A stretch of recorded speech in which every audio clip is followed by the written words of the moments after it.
Sejumlah saksi telah diperiksa terkait penyebab kecelakaan bus yang masuk ke jurang hingga ke dasar sungai di kawasan wisata Guci, Kabupaten Tegal, Jawa Tengah pada Minggu 7 Mei 2023. Banyak yang menyebut jika bus tersebut melaju sendiri setelah rem tangan dimainkan oleh anak-anak. Namun kabar itu dibantah oleh pihak kepolisian.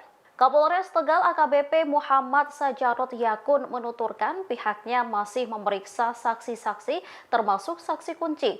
Meski belum diketahui secara pasti penyebab kecelakaan bus itu, yang membantah isu ada anak kecil yang menarik rem tangan.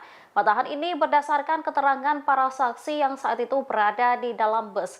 Tanya anak-anak, dari pengakuan saksi tak ada orang dewasa yang mencoba memainkan rem tangan. Sajarot mengatakan pihaknya sudah mengamankan sopir dan kernet bus terkait kecelakaan ini. Menurutnya saat kejadian sopir dan kernet tidak ada di dalam bus. Mereka justru ada di sekitar parkiran dan meninggalkan bus dalam kondisi menyala. Sajarot mengungkapkan pihaknya akan melakukan pemeriksaan intensif demi mendalami penyebab hal tersebut.